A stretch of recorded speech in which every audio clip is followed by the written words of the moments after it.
Hello students, कैसे हैं। My self doctor MS Khan electrostatics का एक और टॉपिक लेकर हाजिर हैं और आज का टॉपिक है कूलम्ब्स लॉ। आपको पता है स्टूडेंट्स कि ये कूलम्ब्स लॉ एक फ़ोर्स के बारे में डिस्कस करता है और वो फोर्स है यहाँ पर इलेक्ट्रोस्टैटिक फ़ोर्स। इलेक्ट्रोस्टैटिक फ़ोर्स बहुत ही स्ट्रॉन्ग फोर्स है और इसी के बारे में इस लॉ में बताया गया है। और आपको पता है ऐसे कि बहुत सारे फोर्सेस हैं, जैसे कि gravitational forces, electrostatic forces, magnetic force and nuclear forces. There are main 4 types जो है फोर्स के हैं और यहाँ पर जो फोर्स के बारे में कूलम्ब्स लॉ में डिस्कस किया गया है वो है इलेक्ट्रोस्टैटिक फोर्स। ये इलेक्ट्रोस्टैटिक फोर्स ग्रेविटेशनल फोर्स से बहुत ही ज़्यादा स्ट्रॉन्ग होता है, मैग्नेटिक फोर्स से भी ये स्ट्रॉन्ग होता है, लेकिन एक फोर्स जो अभी हमने बताया न्यूक्लियर फोर्स, इससे ये इलेक्ट्रोस्टैटिक फोर्स वीक होता है। तो डियर स्टूडेंट्स, कूलम्ब्स, जिसका पूरा नाम ऑगस्टिन डी कूलम्ब, जो वेस्ट इंडीज़ के आर्मी चीफ इंजीनियर थे, उन्होंने जो है टॉर्सन बैलेंस के हेल्प से, टॉर्सन बैलेंस जो है वो एक बैलेंस है और इस के हेल्प से 2 पॉइंट चार्ज पार्टिकल जो स्टेशनरी चार्ज पार्टिकल के रूप में है, उसके बीच लगने वाला इलेक्ट्रोस्टैटिक फोर्स को मेजर किया गया। यानी torsion balance is used to measure the magnitude of electrostatic force by Augustin de Coulomb. तो ऑगस्टिन डी कूलम्ब जो है टॉर्सन बैलेंस का यूज़ करके 2 पॉइंट स्टेशनरी चार्ज पार्टिकल्स के बीच लगने वाला जो फोर्स इलेक्ट्रोस्टैटिक फोर्स है, उसके मैग्नीट्यूड और डायरेक्शंस को उन्होंने बताया। क्योंकि कैवेंडिश नाम का साइंटिस्ट जो है, उन्होंने टॉर्सन बैलेंस को बनाया था, तो उसने भी एक्सप्लेन किया था कूलम्ब्स लॉ को, लेकिन जो क्रेडिट जाता है वो जाता है कूलम्ब्स लॉ यानी कूलम्ब्स को और ऑगस्टिन डी कूलम्ब्स को, जो कि वेस्ट इंडीज़ में आपके कहा जाए आर्मी चीफ इंजीनियर थे। लेकिन कैवेंडिश भी इस लॉ को 60 ईयर पहले बता चुका था, लेकिन उसको उन्होंने एक्सप्लेन नहीं किया था। वो कोई पब्लिश जो है जर्नल जो होता है उसमें नहीं इन्होंने इस तरह के लॉ के बारे में डिस्कस किया था। इसी वजह से कूलम्ब्स जो है वो इस पे रिसर्च किया कैवेंडिश के टॉर्सन बैलेंस को यूज़ करके, उसके कंसेप्ट को यूज़ करके, कैवेंडिश के जो उनका एक्सपेरिमेंट था, उसके प्रोसेस थे, उसके मेथड थे, उसको यूज़ करके कूलम्ब्स ने जो है इलेक्ट्रोस्टैटिक फोर्स के बारे में पूरी तरह से एक्सप्लेन किया और क्रेडिट जो आज जा रहा है वो इन्हीं ऑगस्टिन डी कूलम्ब को जाता है। तो डियर स्टूडेंट्स, यहाँ पर जो बताया गया है कूलम्ब्स लॉ में वो इलेक्ट्रोस्टैटिक फोर्स के बारे में डिस्कस किया गया, जो फोर्स बहुत ही स्ट्रॉन्ग है। और यहाँ पर आप जानेंगे कि अगर न्यूट्रॉन के बीच अगर फोर्स की बात करें तो न्यूट्रॉन पे कोई चार्ज नहीं होता है, इसलिए यहाँ पर इलेक्ट्रोस्टैटिक फोर्स 0 होगा। लेकिन अगर प्रोटॉन की बात करें तो उस पे चार्ज होता है, तो वहाँ पर जो है ये फोर्स काम करेगा और ये बहुत ही स्ट्रांगली जो है फोर्स यहाँ पर काम करेगा। यानी प्रोटॉन और प्रोटॉन्स के बीच जो फोर्स यहाँ पर इलेक्ट्रोस्टैटिक फोर्स है, वो इलेक्ट्रोस्टैटिक फोर्स जो यहाँ पर होगा उसका मैग्नीट्यूड 10⁻36 होगा ग्रेविटेशनल फोर्स के मैग्नीट्यूड से। यानी प्रोटॉन की बात कर रहे हैं तो प्रोटॉन में मास भी है, तो 2 मास पार्टिकल के बीच लगने वाला जो फोर्स है उसे हम लोग ग्रेविटेशनल फोर्स कहते हैं। तो ग्रेविटेशनल फोर्स से इलेक्ट्रोस्टैटिक फोर्स जो है वो प्रोटॉन और प्रोटॉन के बीच जो है वो बहुत ही स्ट्रॉन्ग है इलेक्ट्रोस्टैटिक फोर्स, और वो ग्रेविटेशनल फोर्स से 10⁻36 टाइम्स स्ट्रॉन्ग होता है। अगर हम बात करें प्रोटॉन और इलेक्ट्रॉन्स के बीच। तो यहाँ पर भी स्टूडेंट्स चार्ज तो वही मैग्नीट्यूड के साथ है, प्रोटॉन पे जो चार्ज है वही इलेक्ट्रॉन पे चार्ज है, लेकिन दोनों में डिफरेंस अगर है तो वो मास का है। इस वजह से ग्रेविटेशनल फोर्स जो है वो यहाँ पर थोड़ी बहुत चेंज करेगा प्रोटॉन और इलेक्ट्रॉन्स के बीच, लेकिन इलेक्ट्रोस्टैटिक फोर्स जो होगा जिस तरह से प्रोटॉन और प्रोटॉन्स के बीच में लग रहा था उसी तरह से यहाँ पे प्रोटॉन और इलेक्ट्रॉन्स के बीच में भी लगेगा। और इलेक्ट्रॉन और प्रोटॉन्स के बीच लगने वाला इलेक्ट्रोस्टैटिक फोर्स जो है वो 10⁻39 टाइम्स जो होगा ग्रेविटेशनल फोर्स से स्ट्रांग होता है। डियर स्टूडेंट्स, आप उम्मीद है ग्रेविटेशनल फोर्स और इलेक्ट्रोस्टैटिक फोर्स को कंपेयर कर रहे हैं कि कौन कितना स्ट्रांग है। तो यहाँ पर देखने को मिल रहा है कि इलेक्ट्रोस्टैटिक फोर्स बहुत ज़्यादा ग्रेविटेशनल फोर्स से स्ट्रांगर फोर्स है। उसी तरह से अगर हम इलेक्ट्रॉन और इलेक्ट्रॉन्स के बीच की बात करें तो ग्रेविटेशनल फोर्स से इलेक्ट्रोस्टैटिक फोर्स जो होगा वो 10⁻43 टाइम्स जो है स्ट्रांग होता है। यानी इलेक्ट्रोस्टैटिक फोर्स ग्रेविटेशनल फोर्स से अगर इलेक्ट्रॉन और इलेक्ट्रॉन्स की बात कर रहे हैं तो उसके बीच लगने वाला जो इलेक्ट्रोस्टैटिक फोर्स है, क्योंकि इलेक्ट्रॉन पे भी चार्ज है और दो इलेक्ट्रॉन्स की बात कर रहे हैं तो दोनों पे उसी मैग्नीट्यूड के साथ चार्ज है। आपको ये बता चुके हैं कि इलेक्ट्रॉन या प्रोटॉन पे जो चार्ज का मैग्नीट्यूड है वो है 1.6 × 10⁻⁹ कूलम, और हम लोग इसके वैल्यू को यूज़ करके आपका इलेक्ट्रोस्टैटिक फोर्स फाइंड आउट करते हैं, और वो कितना उसका मैग्नीट्यूड है जो अभी हम लोग डिस्कस कर रहे हैं वो फाइंड आउट करने के लिए आपको कूलम्ब्स लॉ पे आना होगा। तो डियर स्टूडेंट्स, यहाँ पर जो इलेक्ट्रोस्टैटिक फोर्स की बात कर रहे थे, ग्रेविटेशनल फोर्स से जो हम लोग कंपेयर कर रहे थे, वहाँ पर इलेक्ट्रोस्टैटिक फोर्स बहुत ही ज़्यादा ग्रेविटेशनल फोर्स से स्ट्रॉन्ग है, और इलेक्ट्रॉन और इलेक्ट्रॉन्स के बीच जो इलेक्ट्रोस्टैटिक फोर्स है ग्रेविटेशनल फोर्स से 10⁻43 टाइम्स ज़्यादा स्ट्रांग होता है। तो आज हम लोग बात करने वाले हैं कूलम्ब्स लॉ, और उसी पर हम लोग आज डिस्कस करेंगे और उसी के टॉपिक को समझाने की कोशिश करेंगे कि ये हमारे लिए और जो जनरली जो यूज़ होता है हमारे डेली लाइफ में वो इस कूलम्ब्स लॉ का यूज़ एप्लीकेशन जो है वो कहाँ पर है।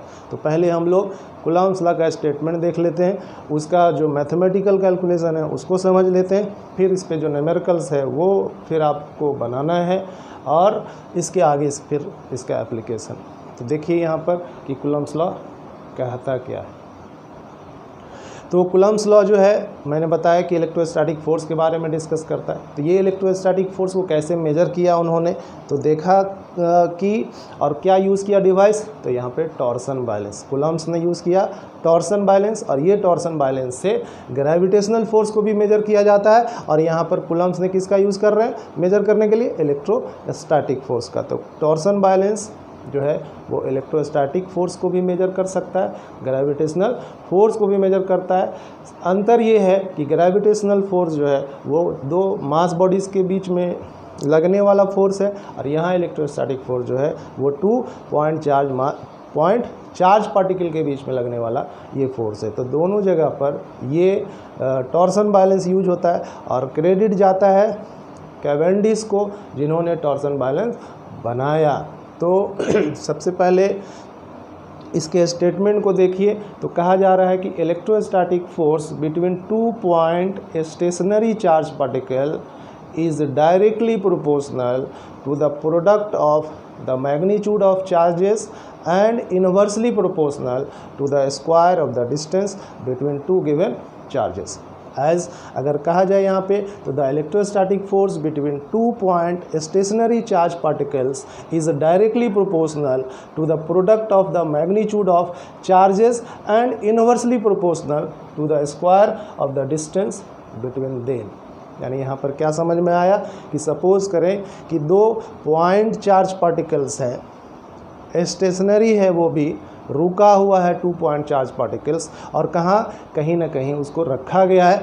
तो अगर हम सपोज करें कि ये किसी भी मीडियम में अगर रखा हुआ है 2 चार्ज पार्टिकल्स और उसके बीच का कुछ डिस्टेंस है वो r है, तो पॉइंट चार्ज पार्टिकल एक चीज़ और यहाँ पे समझें कि पॉइंट चार्ज तो पॉइंट चार्ज का मतलब ये होता है कि जो चार्ज पार्टिकल आप ले रहे हैं उसका साइज, चाहे ये Q1 चार्ज पार्टिकल या Q2 चार्ज पार्टिकल ले रहे हैं आप, तो उसका जो साइज है उस चार्ज पार्टिकल का, उसका जो डिस्टेंस है या रेडियस जो हम लोग कह रहे हैं उस चार्ज पार्टिकल्स का, वो बहुत बहुत बहुत छोटा है कंपेयर करेंगे अगर इन दो चार्ज पार्टिकल को जिस डिस्टेंस पे रखा गया है। यानी दो चार्ज पार्टिकल को अगर कुछ डिस्टेंस पे रखा गया है तो उस डिस्टेंस से अगर चार्ज पार्टिकल का साइज बहुत छोटा है तो उस चार्ज पार्टिकल को हम लोग पॉइंट साइज चार्ज पार्टिकल कह रहे हैं, पॉइंट चार्ज कह रहे हैं। तो यहाँ पर जब भी डिस्कस करेंगे कूलम्ब्स लॉ तो वो होगा पॉइंट चार्ज के लिए। और दूसरा यहाँ पर जो कंडीशन लगा हुआ है वो है स्टेशनरी चार्ज। तो स्टेशनरी होना चाहिए चार्ज और वो चार्ज पॉइंट साइज होना चाहिए।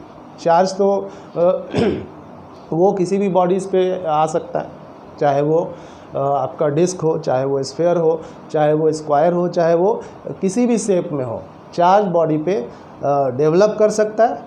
और उसके प्रोसेस हैं डेवलप करने के, आपको बताया है कि चार्ज किसी ऑब्जेक्ट के ऊपर, किसी बॉडीज़ के ऊपर जो डेवलप करता है वो तीन तरीके से किया जा सकता है। एक बाई फ्रिक्शन, यानी रब करेंगे दो ऑब्जेक्ट को तो उससे चार्ज एक दूसरे पर आता है। और एक चीज़ याद रखना है कि एक पे अगर पॉजिटिव चार्ज आएगा तो उतने ही मैग्नीट्यूड के साथ दूसरे वाले बॉडी पे नेगेटिव चार्ज आएगा। मैंने बताया था कि अगर ग्लास रड को सिल्क से रब करिएगा तो ग्लास पॉजिटिव होगा, और जितने मैग्नीट्यूड के साथ ये पॉजिटिव ग्लास रड बन रहा है उतना ही मैग्नीट्यूड के साथ सिल्क जिससे आप रब कर रहे थे वो सिल्क क्लॉथ के ऊपर नेगेटिव चार्ज आएगा। उसी तरह से अगर हम अपने घर में जो कॉम्ब होता है, कंघी होता है, अगर सिर को बाल जो हेयर है उसको अगर हम लोग झाड़ते हैं या सिर को उस सिर के बाल को ठीक करते हैं तो वहाँ पर भी चार्ज डेवलप करता है।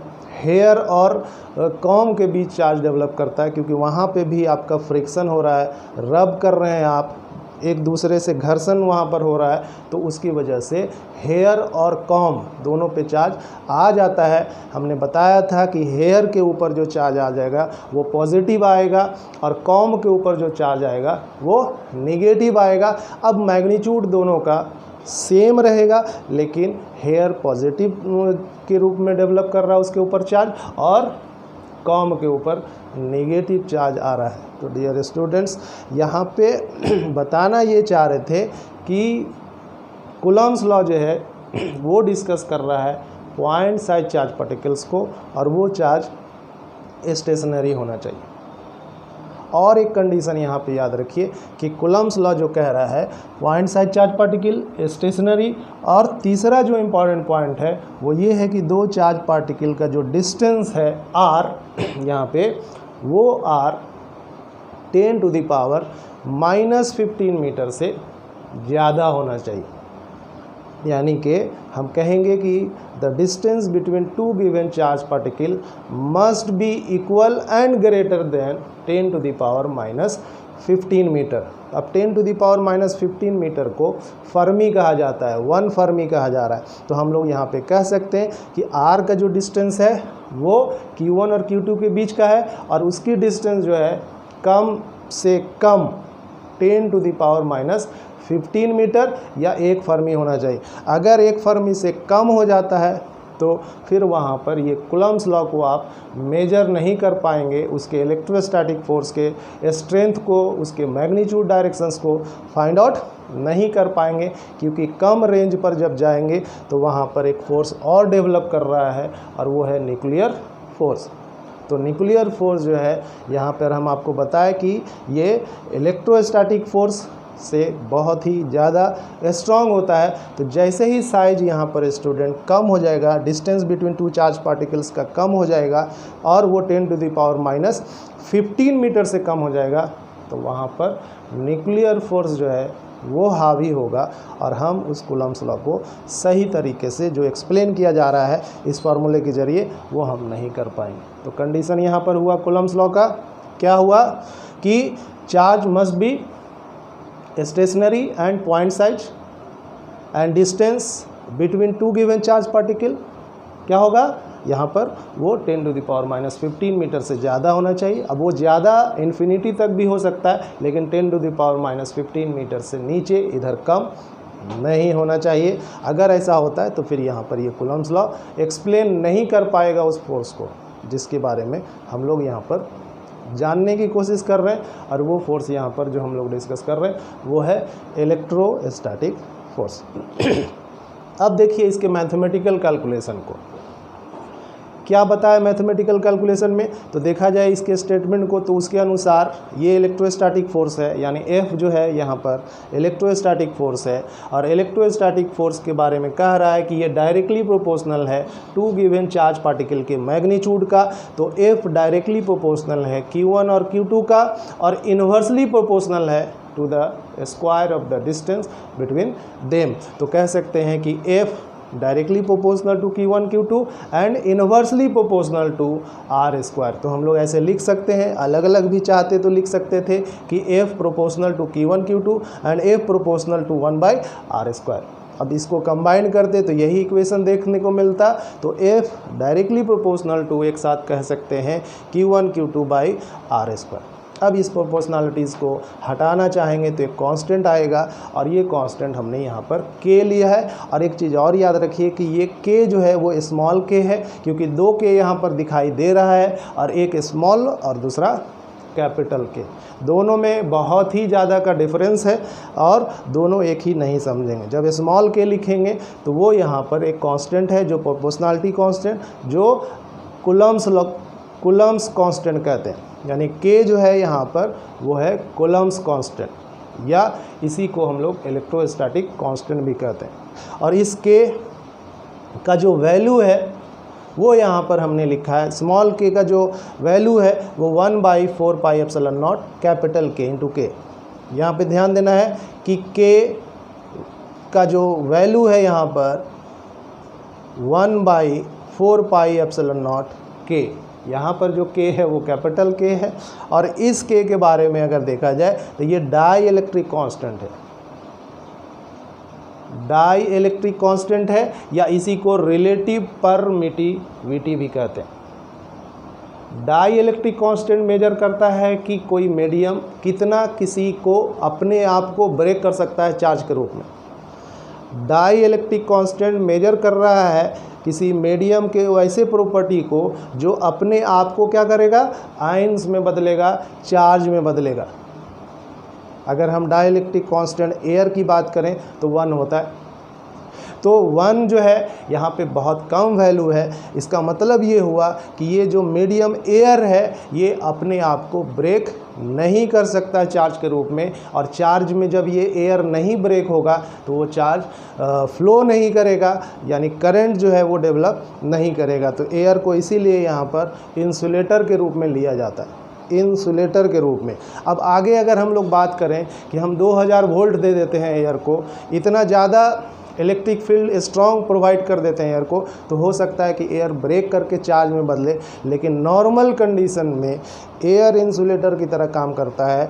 क्यों करता है? क्योंकि उसका डाई इलेक्ट्रिक कांस्टेंट 1 है, और 1 जो रिप्रेजेंट कर रहा है डाई इलेक्ट्रिक कांस्टेंट एयर का, वो ये बताता है कि एयर जो है वो जल्दी चार्ज में ब्रेक नहीं करेगा। लेकिन अगर हम लोग वाटर की बात करें तो वाटर का डाई इलेक्ट्रिक कांस्टेंट 81 है, यानी एयर से 81 टाइम्स जो है डाई इलेक्ट्रिक कांस्टेंट वाटर का अधिक है। तो इसका मतलब है कि वाटर जो है वो ब्रेक कर सकता है आसानी से चार्ज के रूप में। चार्ज को ब्रेक करने के लिए या चार्ज डेवलप करने के लिए उसके लिए प्रोसेस है। क्या प्रोसेस बताए? एक मैंने कहा कि चार्जिंग बाय फ्रिक्शन हो सकता है। दूसरा चार्ज जो है वो इंडक्शन हो सकता है, यानी एक चार्ज बॉडी को वाटर के नज़दीक ले जाएंगे तो वो वाटर भी क्या हो जाएगा, चार्ज में बदल जाएगा। तो वो ईजिली देखिए आसानी से चार्ज में वाटर बदल जा रहा है, इसलिए क्योंकि उसका डाई इलेक्ट्रिक कांस्टेंट 81 है और ये बहुत बड़ा वैल्यू है। इसीलिए जो मीडियम का डाई इलेक्ट्रिक कांस्टेंट अधिक होगा उसमें चार्ज इजीली ब्रेक करेगा, यानी वो इलेक्ट्रीफाइड हो जाएगा। और जब इलेक्ट्रीफाइड होगा तो आप उस चार्ज को फ्लो भी करा सकते हैं। तो वाटर में करंट जो है फ्लो करता है, कारण यही है कि उसका डाई इलेक्ट्रिक कांस्टेंट 81 है और ये उसका जो स्ट्रेंथ है मीडियम का, डाइलेक्ट्रिक कांस्टेंट का 81 है, तो ये बताता है कि वो वाटर जो हाइड्रोजन और ऑक्सीजन से बना है ये ब्रेक कर सकता है अगर उसके पास कोई चार्ज पार्टिकल्स को रखा जाए या उसमें चार्ज जो वाटर है उसके अंदर कोई चार्ज कैरिंग कंडक्टर को डाला जाए। यानी करंट कैरिंग वायर को अगर वाटर में डालेंगे तो देखिएगा कि वाटर में करंट्स फ्लो कर जाता है। अगर कोई उसके अंदर हो वाटर के अंदर तो उसको भी करंट लग जाता है। आए दिन आप देखते होंगे ऐसा केस, और अगर कहीं नहीं दिखता है तो मूवी में तो ज़रूर दिख जाता है। तो आप ये बात समझेंगे कि चार्जिंग जो है बाय द फ्रिक्शन प्रोड्यूस कर सकते हैं, डेवलप कर सकते हैं। चार्जिंग जो है वो इंडक्शन के थ्रू प्रोड्यूस कर सकते हैं। यानी एक चार्ज बॉडी को अनचार्ज बॉडी के नज़दीक रख दीजिएगा तो वो भी क्या हो जाएगा, चार्ज हो जाएगा। तो वाटर के नज़दीक अगर कोई चार्ज बॉडी रखिएगा तो वो चार्ज हो जाएगा। और अगर नहीं हो रहा है तो उसके अंदर वायर को यानी कंडक्टर को जिसमें करंट होगा अगर डाल देंगे वाटर में तो वो फिर चार्ज में टूट जाएगा। क्यों टूट रहा है, जल्दी से जल्दी टूट जा रहा है, क्यों, आयंस में क्यों बदल जा रहा है, उस वाटर में करंट्स फ्लो क्यों कर जा रहा है, क्योंकि उसका एक प्रॉपर्टी ये है कि वो जल्दी से जल्दी जो है आसानी से जो है वो आयंस में टूट जाता है, क्योंकि उसका डाइलेक्ट्रिक जो कांस्टेंट है या उसी को रिलेटिव परमिटिविटी जो कहते हैं वो 81 है। एयर के बनिस्पत अगर कंपेयर किया जाए तो वो 81 टाइम्स ज़्यादा है।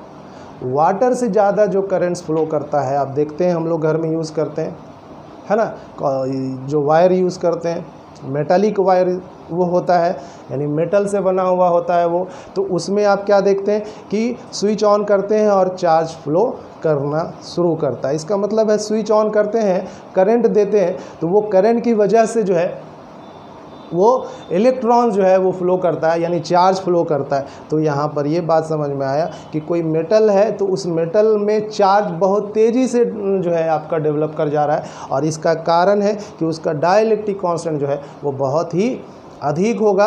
और किसी मेटल की बात अगर करें तो उसका डाइलेक्ट्रिक कांस्टेंट इन्फिनिटी होता है, मैक्सिमम से मैक्सिमम होता है, जिसको काउंट नहीं कर सकते। इसी वजह से किसी मेटल को हम लोग घर में जो है वायरिंग के रूप में इस्तेमाल करते हैं, क्योंकि उसका डाइलेक्ट्रिक कांस्टेंट इन्फिनिटी है और उसमें करंट जो है ईजिली जो है एक जगह से दूसरी जगह फ्लो कर जाता है। तो डियर स्टूडेंट्स, अभी हम लोग कूलम्ब्स लॉ पे हैं, और कूलम्ब्स लॉ में ये बताया जा रहा है कि F is equal to 1/4 pi epsilon naught K Q1 Q2 by r square. यहाँ जो K है वो डाइलेक्ट्रिक कांस्टेंट है। अगर हम सपोज करें कि एयर में 2 चार्ज पार्टिकल को रखा जाए, कहाँ रखा जाए, एयर में अगर 2 चार्ज पार्टिकल को रखा जाए तो K का वैल्यू जो हमने अभी कहा वो यहाँ पर 1 होगा, क्योंकि 2 चार्ज पार्टिकल एयर में है तो ये वाला वैल्यू 1 हो जाएगा। अब जो वैल्यू यहाँ पर दिख रहा है K का वैल्यू 1 कर दिया, तो K जो यहाँ पर स्मॉल में था वो 1/4 पाई एप्सिलॉन नॉट के रूप में बच जाएगा, क्योंकि ये 1 हो गया। तो 1/4 pi epsilon naught Q1 Q2 by r square. अब एक चीज़ यहाँ पर ध्यान देना है कि ये जो 1/4 पाई एप्सिलॉन नॉट है इसका वैल्यू को अगर पुट करिएगा, यानी 4 है तो 4 पाई का वैल्यू 3.14, और इसका वैल्यू अभी हम बताएंगे। लेकिन अगर यहाँ पर कहें तो इसका वैल्यू है आपका 8.854 इंटू 10⁻⁻12। जब इसको पुट करेंगे तो ये आपका 9 इंटू 10⁻9 देगा, और इस 9 इंटू 10⁻9 को स्मॉल k की जगह पुट कर रहे हैं तो यहाँ पर ये वैल्यू आपका मिलेगा 9 into 10⁻9 Q1 Q2 by r square. यानी 2 charge particle, point charge particle, stationary charge particle के बीच जो लगने वाला इलेक्ट्रोस्टैटिक फोर्स है, वो इलेक्ट्रोस्टैटिक फोर्स एयर में जब रखा जा रहा है चार्ज पार्टिकल को तो वो FA बराबर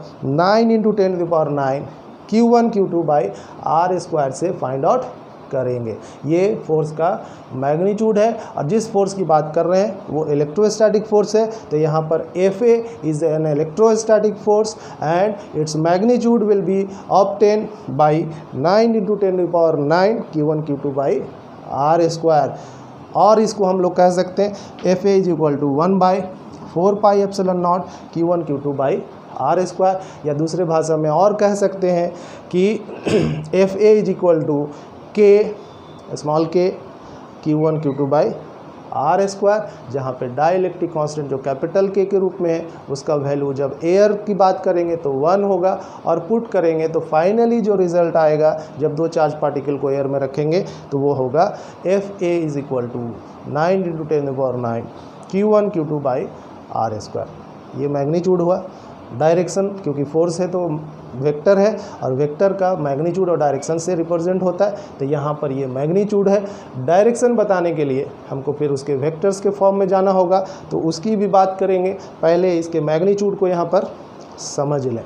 अब अगर हम कहें कि एयर में नहीं रखा हुआ है चार्ज पार्टिकल, किसी गिवन मीडियम में रखा हुआ है, तो जब मीडियम में रखा हुआ है, जैसे ये भी एयर एक मीडियम है, तो के का वैल्यू क्या कर दिया, 1 कर दिया। अब देखिए यहाँ पर एक चीज़ ध्यान रखेंगे कि वैक्यूम में भी चार्ज पार्टिकल अगर रखा रहेगा तो के का वैल्यू 1 ही होता है। यानी एयर और वैक्यूम दोनों के लिए जो यहाँ पर दो चार्ज के बीच जो है इलेक्ट्रोस्टैटिक फोर्स लग रहा है वो FA is equal to 9 × 10⁹ Q1 Q2 by r square. उम्मीद है इतनी बार मैंने फोर्स को रिपीट किया है कि आपको याद हो गया होगा फार्मूला।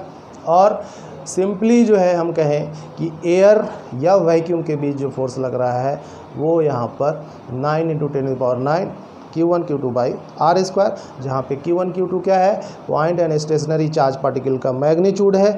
R क्या है यहाँ पर, वो दोनों चार्ज पार्टिकल के बीच का डिस्टेंस है।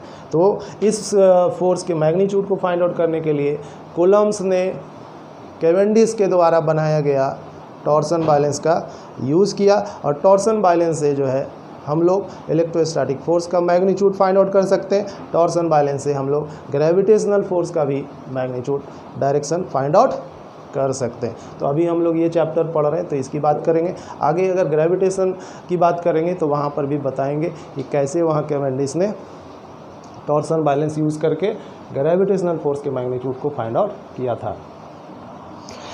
स्टूडेंट्स यहाँ पर आप देखिए कि कोई मीडियम अगर है एयर या वैक्यूम को छोड़ करके, तो हम लोग उस के को हमेशा ध्यान में रखेंगे।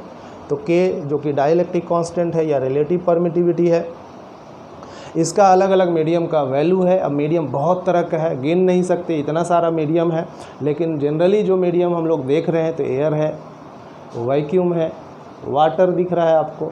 दूसरी बात कि मेटल दिख रहा है, ठीक, मेटल में आपको घर में वायर जो है वो मेटल का बना हुआ होता है, कॉपर है, एल्युमिनियम है ना, आयरन है, इसी तरह से बना होता है, सिल्वर है, ये सब मेटल है, और मेटल का डाइलेक्ट्रिक कांस्टेंट इन्फिनिटी होता है।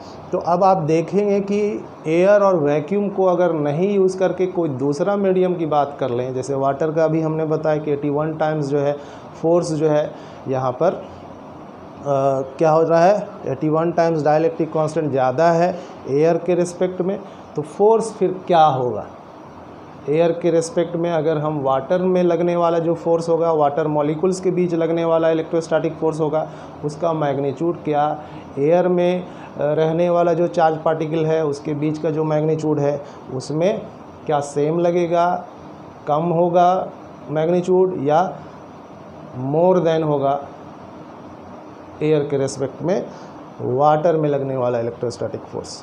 तो यहाँ पर एक बात क्लियर करिएगा कि डाइलेक्ट्रिक कांस्टेंट है, एयर के लिए के 1 है, वाटर के लिए 81 है, मेटल के लिए इन्फानाइट है।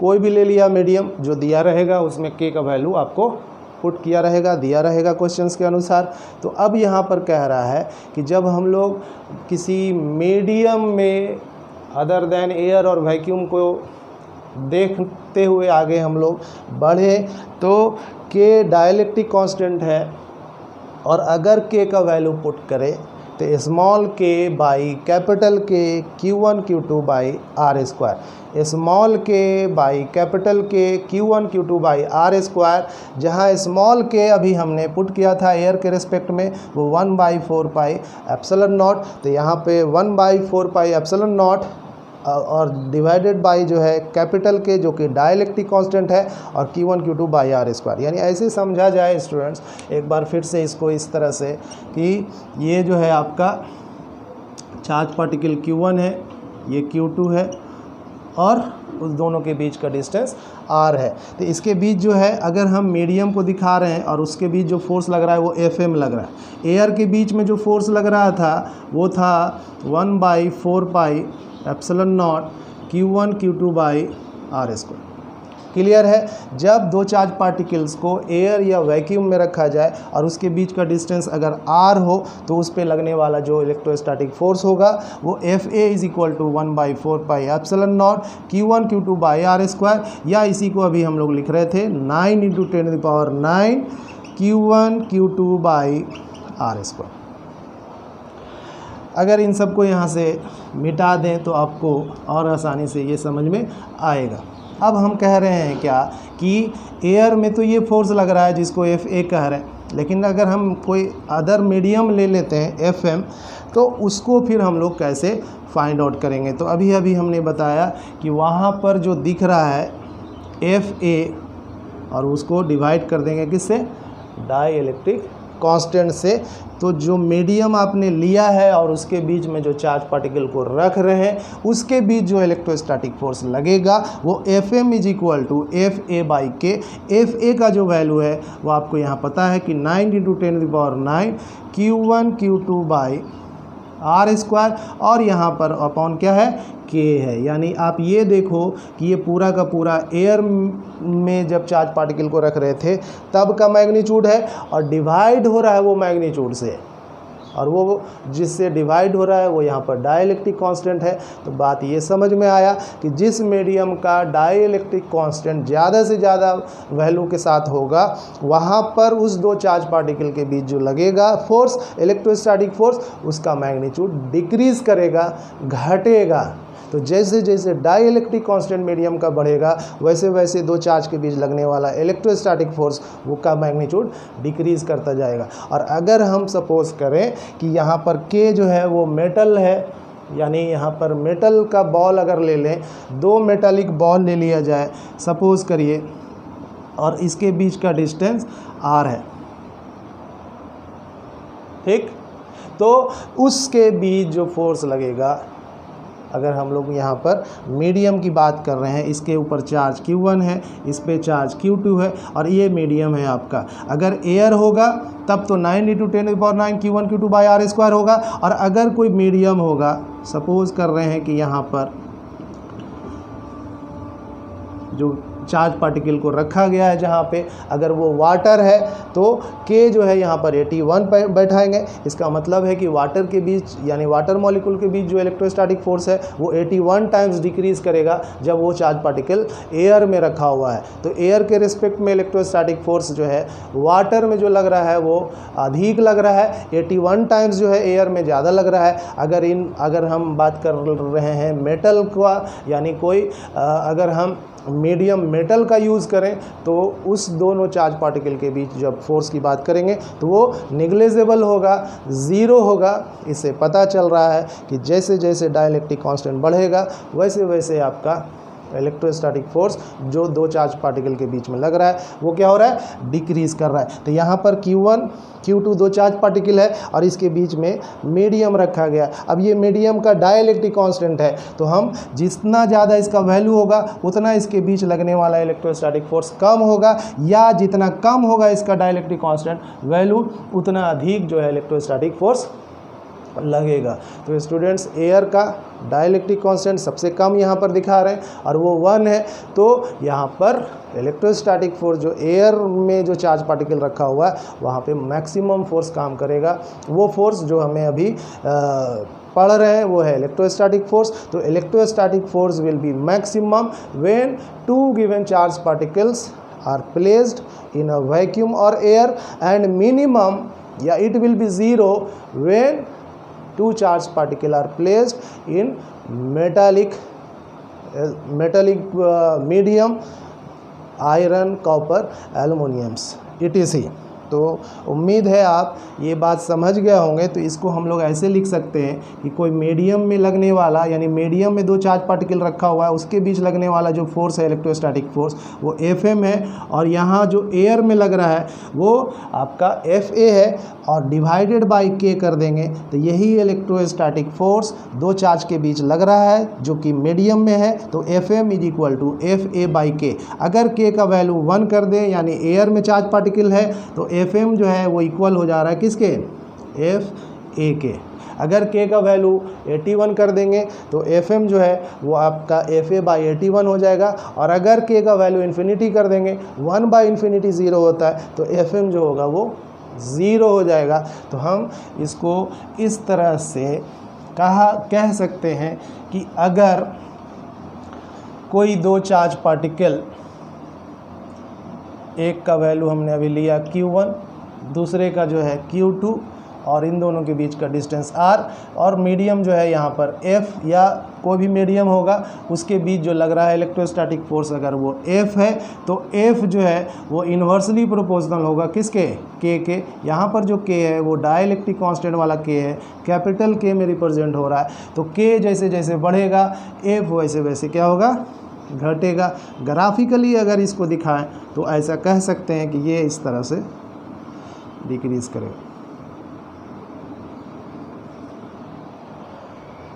तो उम्मीद है आप इलेक्ट्रोस्टैटिक फोर्स को पहचान लिए होंगे। इलेक्ट्रोस्टैटिक फोर्स के मैग्नीट्यूड को जिस मीडियम में दिया रहेगा उससे उसका मैग्नीट्यूड को फाइंड आउट आसानी से कर सकते हैं, और किस तरह का जो है ये फोर्स है किस किस पे डिपेंड करता है उसकी बात अगर हम लोग करें तो इलेक्ट्रोस्टैटिक फोर्स देख रहे हैं आप कि 2 पॉइंट चार्ज पार्टिकल के मैग्नीट्यूड पे डिपेंड कर रहा है, उसके बीच रखा हुआ जो डिस्टेंस है उसके ऊपर डिपेंड कर रहा है, और कहाँ रखा हुआ है उस मीडियम के नेचर्स के ऊपर भी डिपेंड कर रहा है। क्योंकि अगर हम एयर या वैक्यूम लेते हैं तो Fa जो मैक्सिमम फोर्स काम कर रहा है, अगर हम वाटर लेते हैं तो वहाँ पर इलेक्ट्रोस्टैटिक फोर्स 81 टाइम्स एयर के बनिस्पत घट जा रहा है। अगर मेटल लेते हैं तो वो इलेक्ट्रोस्टैटिक फोर्स उस दो चार्ज पार्टिकल के बीच जो लग रहा था वो 0 हो जा रहा है, पूरी तरह से कोलैप्स कर जा रहा है। और एक चीज़ याद रखिएगा, इलेक्ट्रोस्टैटिक फोर्स दोनों नेचर में होता है, यानी ये रिपल्सिव भी होगा और अट्रैक्टिव भी होगा। रिपल्सिव कब होगा, जब 2 पॉइंट चार्ज पार्टिकल या 2 गिवन चार्ज पार्टिकल का जो नेचर होगा वो सेम होगा, यानी दोनों चार्ज पार्टिकल अगर पॉजिटिव है या दोनों चार्ज पार्टिकल नेगेटिव है तो उसके बीच लगने वाला इलेक्ट्रोस्टैटिक फोर्स रिपल्सिव नेचर का होगा। और अगर दो चार्ज पार्टिकल जिसमें एक पॉजिटिव हो और दूसरा नेगेटिव चार्ज पार्टिकल के रूप में हो तो उसके बीच इलेक्ट्रोस्टैटिक फोर्स का नेचर अट्रैक्टिव होता है। अब ये रिपल्सिव और अट्रैक्टिव ये जो है कितने पावर के साथ काम कर रहा है, यानी मैग्नीट्यूड जो इलेक्ट्रोस्टैटिक फोर्स का है वो कितना स्ट्रॉन्ग है, वो डिपेंड कर रहा है उस चार्ज के मैग्नीट्यूड के ऊपर, और वो जो चार्ज पार्टिकल है कितने डिस्टेंस पे रखा हुआ है उसके डिस्टेंस के ऊपर, स्क्वायर ऑफ द डिस्टेंस के ऊपर, जिसको हम लोग इनवर्स स्क्वायर लॉ भी बोलते हैं।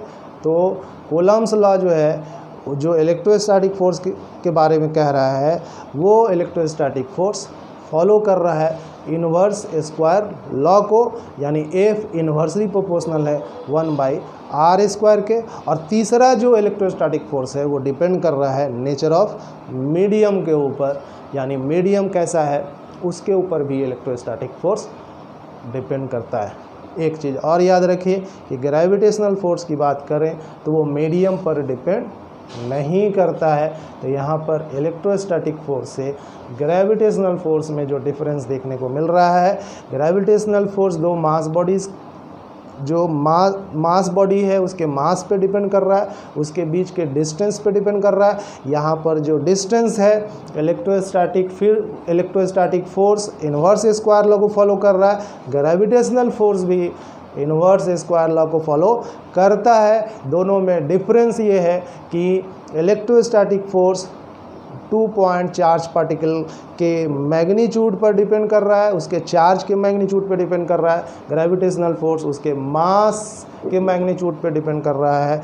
इलेक्ट्रोस्टैटिक फोर्स मीडियम के नेचर पे डिपेंड कर रहा है कि चार्ज पार्टिकल कहाँ रखा हुआ है। एयर में होगा तो उसका फोर्स कुछ होगा, वाटर में कुछ होगा, या अदर कोई गिवन मीडियम है तो वहाँ पर इलेक्ट्रोस्टैटिक फोर्स डिफरेंट होगा। यानी डिफरेंट मीडियम के लिए इलेक्ट्रोस्टैटिक फोर्स डिफरेंट होता है, लेकिन ग्रेविटेशनल फोर्स जो होगा वो डिफरेंट मीडियम के लिए सेम होगा। तो ये डिफरेंस जो है इलेक्ट्रोस्टैटिक फोर्स और ग्रेविटेशनल फोर्स का है।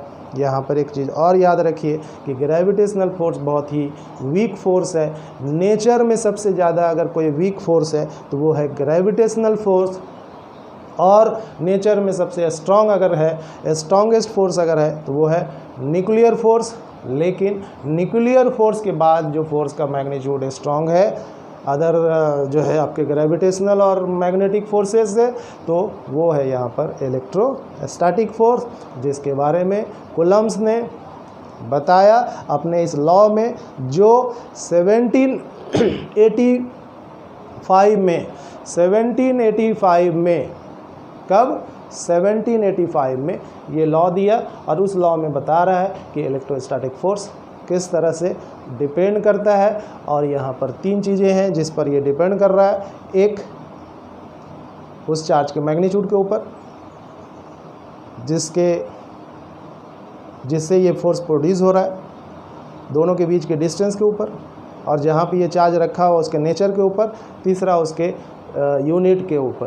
तो याद रखेंगे कि इलेक्ट्रोस्टैटिक फोर्स यहाँ पे उसको फाइंड आउट करने के लिए जो फार्मूला यूज़ किया जा रहा है वो अगर एयर है तो 9 × 10⁹ Q1 Q2/r²। अगर कोई दूसरा मीडियम है other than air and vacuum तो वहाँ पर 9 × 10⁹ Q1 Q2/r² अपॉन क्या करेंगे, K is a dielectric constant, और K जो है वो अलग अलग मीडियम के लिए अलग अलग होता है। तो क्वेश्चन में K का वैल्यू दिया रहेगा, वो डिपेंड करता है कि वो मीडियम क्या है। ठीक है, तो यहाँ पर भी हम लोग क्वेश्चंस बनाएंगे। पहले एक चीज़ और यहाँ समझिए कि मैग्नीट्यूड तो हमने इलेक्ट्रोस्टैटिक फोर्स का फाइंड आउट कर लिया, वो फार्मूला भी आपको हमने बताया है, लेकिन इसके डायरेक्शंस को हम लोग कैसे फाइंड आउट करेंगे तो वो यहाँ पर ज़रूरी है। इस पर हम लोग आते हैं।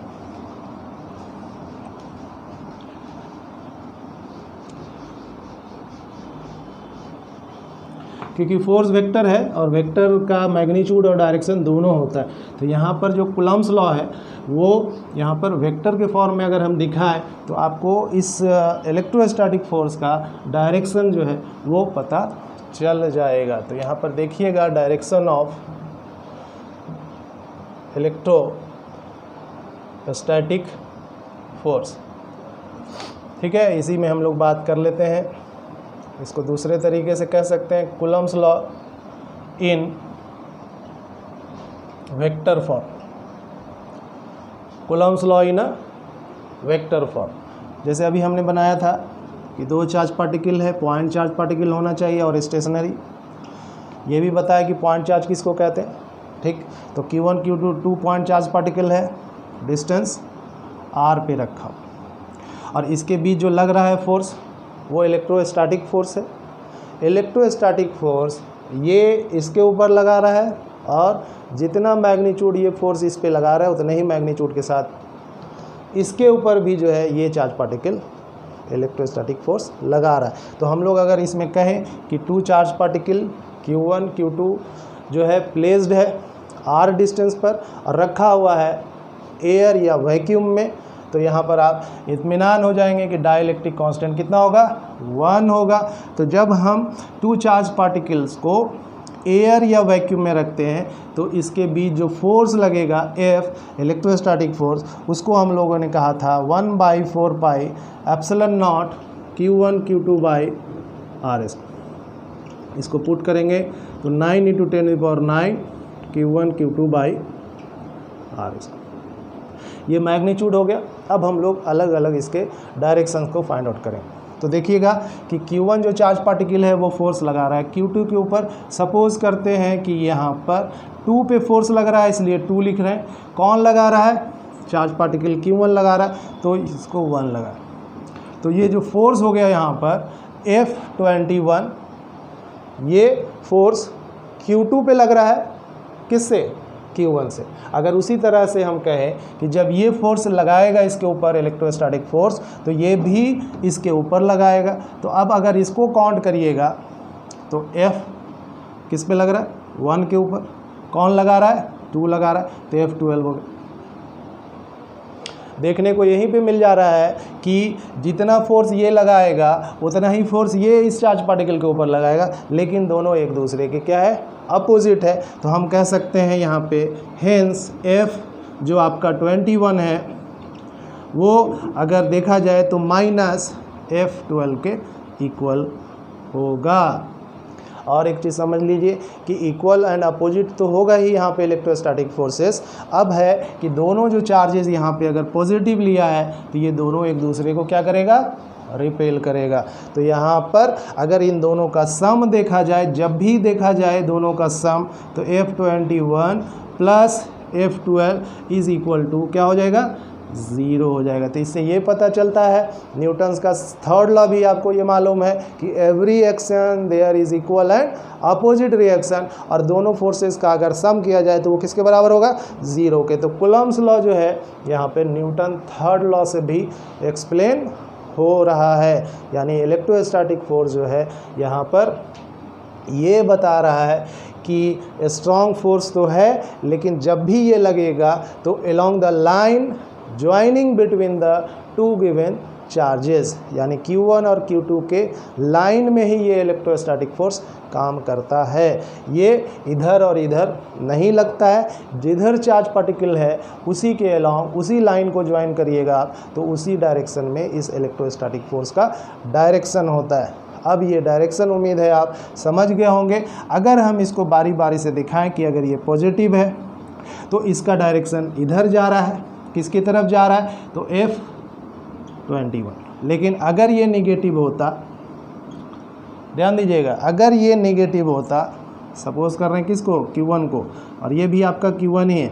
अगर पॉजिटिव है तो इस डायरेक्शन में होगा 21, लग रहा है इसके ऊपर। अगर आप यहाँ पर भी शो करना चाहते हैं Q2, तो Q2 के ऊपर फोर्स लग रहा है Q1 का, और डायरेक्शन जो होगा वो आपके अलोंग इधर से A और ये B, याद रखिए। तो हम कह सकते हैं कि F21 अलोंग AB। कोई दिक्कत? उम्मीद है नहीं हो रहा होगा। अगर पॉजिटिव चार्ज Q1 है तो उस पॉजिटिव चार्ज Q1 से जो फोर्स इलेक्ट्रोस्टैटिक फोर्स लग रहा है F21, उसका डायरेक्शन Q2 के तरफ है। किधर है?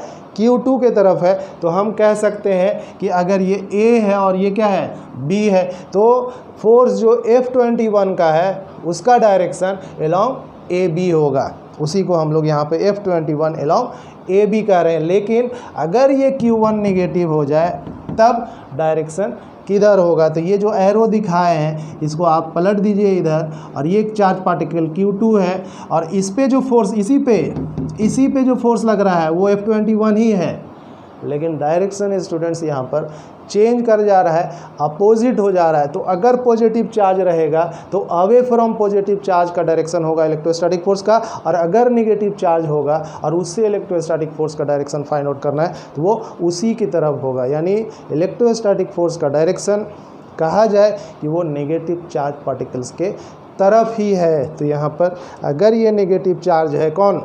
ये Q1, तो उसका डायरेक्शन, ये Q1 फोर्स लगा रहा है किसके ऊपर? Q2 के ऊपर। तो Q2 के ऊपर फोर्स तो लग रहा है कौन सा? F21, और ये F21 का डायरेक्शन अगर A से B होगा तो मस्ट बी Q1 पॉजिटिव होगा, लेकिन F21 का डायरेक्शन अगर B से A होगा तो ये Q1 जो होगा, जो अभी हम पॉजिटिव ले रहे थे, वो क्या होगा? नेगेटिव होगा। यानी Q1 अगर नेगेटिव है तो F21 का डायरेक्शन B से A की तरफ होगा, और अगर Q1 पॉजिटिव है तो वो A से B की तरफ होगा। सिर्फ हम Q1 की बात नहीं करेंगे, दोनों में से कोई भी चार्ज पार्टिकल पॉजिटिव और नेगेटिव हो सकता है, और दोनों में वही रूल फॉलो होगा जो अभी हम स्टूडेंट्स आपको बता रहे हैं। एक बार और इसको क्लियर कर लीजिए कि अगर Q1 पॉजिटिव है तो फोर्स का डायरेक्शन Q2 की तरफ लगेगा। मैग्नीट्यूड यहाँ दिखा रहे हैं आपको 21, और डायरेक्शन ए बी। लेकिन अगर Q1 नेगेटिव है स्टूडेंट्स तो फोर्स जो लग रहा है वो F21 ही लग रहा है, लेकिन डायरेक्शन जो हो जाएगा वो इधर ही होगा, किधर, निगेटिव की तरफ। तो ए से बी अगर हम दिखा रहे थे जब ये पॉजिटिव था, तो अगर ये निगेटिव बना देंगे तो वो किधर हो जाएगा, बी से ए हो जाएगा। तो इसमें F21 जो होगा वो अलोंग बी ए होगा, अगर ये ए है और ये बी है। उसी तरह से स्टूडेंट अगर ये Q2 पॉजिटिव रहता तो इससे लगने वाला फोर्स ये जो F12 है वो आपका अलोंग बी ए होता। लेकिन अगर ये Q2 नेगेटिव होगा स्टूडेंट्स, तब F12 जो इस पे लग रहा है वो F12 तो लगेगा ही, लेकिन डायरेक्शन जो होगा वो ए से बी की तरफ होगा। उम्मीद है आप डायरेक्शंस को भी फाइंड आउट करना जान गए होंगे, क्योंकि अगर बिना डायरेक्शन जाने आप सिर्फ मैग्नीट्यूड को फाइंड आउट कर सकते हैं, पूरे कैलकुलेशन नहीं कर सकते जो आपको करना है। तो डायरेक्शन जो है बहुत ज़रूरी है न्यूमेरिकल्स बनाने के लिए, और इसी में स्टूडेंट जो है गलती करता है जिससे न्यूमेरिकल्स नहीं बन पाता है। तो उम्मीद है आपको ये कूलम्ब्स लॉ समझ में आया होगा, इलेक्ट्रोस्टैटिक फोर्स का मैग्नीट्यूड और डायरेक्शन फाइंड आउट करना आ गया होगा। अगर हम यहाँ पर कहें कि स्टूडेंट्स ये बताइए कि एक चार्ज पार्टिकल है यहाँ पे -5 कूलम्ब का, P पॉइंट पे जो है एक चार्ज पार्टिकल है Q0, तो डायरेक्शन फाइंड आउट करिए। Direction of electrostatic force at, अगर Q0 पे लग रहा है तो वो क्या होगा, किस डायरेक्शन में होगा, तो direction of electrostatic force at Q0। ठीक, तो यहाँ पे चार्ज आप देख रहे हैं क्या, माइनस में है, तो इसलिए इसका जो डायरेक्शन होगा वो इधर से इधर होगा। तो हम कह सकते हैं कि अगर ये वाला पॉइंट को ए मान लिया जाए तो डायरेक्शन जो होगा, आंसर लिख रहे हैं यहाँ पे अलोंग पी ए। अगर हम बात करें मैग्नीट्यूड का, इसी में अगर हम समझाएं कि मैग्नीट्यूड ऑफ इलेक्ट्रोस्टैटिक फोर्स निकालना है एयर में अगर है तो आपको इसके लिए ये डिस्टेंस पता करना पड़ेगा। अब देखिए एक पॉजिटिव चार्ज है और ये निगेटिव चार्ज है, तो इलेक्ट्रोस्टैटिक फोर्स का नेचर अगर पूछता तो कहते हैं कि अट्रैक्टिव होता, क्योंकि एक पॉजिटिव और दूसरा नेगेटिव चार्ज है तो उसके बीच जो इलेक्ट्रोस्टैटिक फोर्स होगा वो अट्रैक्टिव। तो यहाँ पर जो इलेक्ट्रोस्टैटिक फोर्स का नेचर है वो कैसा है स्टूडेंट्स, अट्रैक्टिव है। और उसका जो मैग्नीट्यूड फाइंड आउट करना है तो F इज इक्वल टू, आपको पता है थे कि 1/4 पाई एप्सिलॉन नॉट एयर में रखा हुआ है। अगर एयर नहीं होता तो यहाँ पे एक और कैपिटल K लगता जो डाइलेक्ट्रिक होता, जितना मीडियम का दिया होता वहाँ पर लिखते।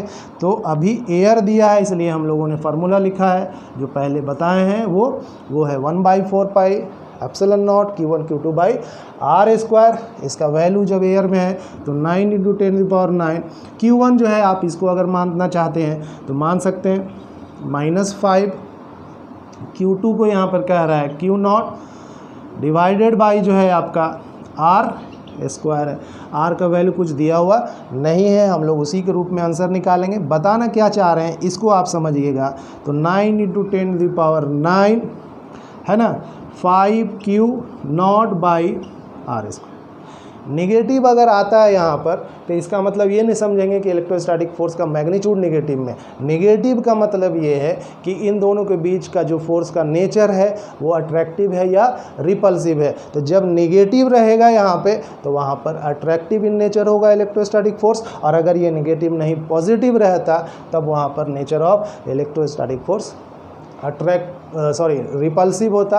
अगर सेम नेचर का है यानी दोनों चार्ज पॉजिटिव या दोनों चार्ज नेगेटिव है, तो मैंने बताया कि इलेक्ट्रोस्टैटिक फोर्स जो है पॉजिटिव, तो यहाँ पर पॉजिटिव साइन रहेगा तो कहेंगे नेचर इलेक्ट्रोस्टैटिक फोर्स का रिपल्सिव होगा। और अगर यहाँ नेगेटिव साइन दिख रहा है जो अभी यहाँ पर है, और ये बता रहा है कि देखिए एक पॉजिटिव चार्ज है और दूसरा ये जो -5 कूलम है वो नेगेटिव चार्ज है और ये जो Q0 है वो पॉजिटिव चार्ज है, तो दो अलग अलग नेचर का चार्ज है और एक पॉजिटिव और दूसरा नेगेटिव रहेगा, तो इलेक्ट्रोस्टैटिक फोर्स यहाँ पर अट्रैक्टिव होगा। तो नेगेटिव जब आएगा तो हम समझेंगे कि इलेक्ट्रोस्टैटिक फोर्स अट्रैक्टिव नेचर का है, और पॉजिटिव अगर आएगा तो इलेक्ट्रोस्टैटिक फोर्स रिपल्सिव नेचर का होगा। तो उम्मीद है आप आज का जो लेक्चर्स है कूलम्ब्स लॉ पे समझ में आया होगा। लेक्चर्स जो है वो बड़ा होता जा रहा है। हम लोग अगले क्लास में कूलम्ब्स लॉ पे एक बहुत सारे क्वेश्चन जो है वो कराने जा रहे हैं। तो नेक्स्ट लेक्चर्स के लिए आप तैयार रहिएगा और आज जो बताया है इसको आप रिवाइज़ करिए, पढ़िए, और अगर कोशिश करना चाहते हैं न्यूमेरिकल्स का तो आप बनाने की कोशिश करिए। अगर आप चाहते हैं कि हमसे क्वेश्चंस जो आपसे नहीं बन पा रहा है हमसे पूछना चाहते हैं तो आप हमारे यूट्यूब चैनल्स पे, मेरा जो ऐप्स है उस पे आप क्वेश्चंस भेज सकते हैं। व्हाट्सएप नंबर है, अगर आप चाहें तो मुझे कॉल कर सकते हैं, व्हाट्सएप कर सकते हैं 8651294846। इस नंबर पे आप व्हाट्सएप कर सकते हैं, क्वेश्चंस भेज सकते हैं, हम आपको उसका आंसर भेजेंगे। तैयारी जिस चीज़ का आप कर रहे हैं, चाहे वो आपके लिए मेडिकल का हो, चाहे इंजीनियरिंग का हो, है ना, IIT है या नीट है या 10+2 बोर्ड है या और अदर एंट्रेंस टेस्ट की तैयारी कर रहे हैं, तो आपसे जो क्वेश्चंस नहीं बन रहा है आप हमारे पास भेजिए, हम इसको सॉल्व करेंगे। बस आपको ये करना है कि जो लेक्चर्स हो उसको आप ध्यान से, पूरी ईमानदारी से कंसंट्रेट होकर के समझने की कोशिश करिए। तो उम्मीद है आप बहुत सारे क्वेश्चंस को बिना हेल्प के किसी टीचर से आपको जो यहाँ बता रहे हैं उससे आपका क्वेश्चंस सॉल्व होता रहेगा और इससे आपका फ्यूचर भी बनता रहेगा। तो उम्मीद है आप हमारे साथ जुड़े रहेंगे और यूट्यूब को लाइक करिए, सब्सक्राइब करिएगा, ठीक है।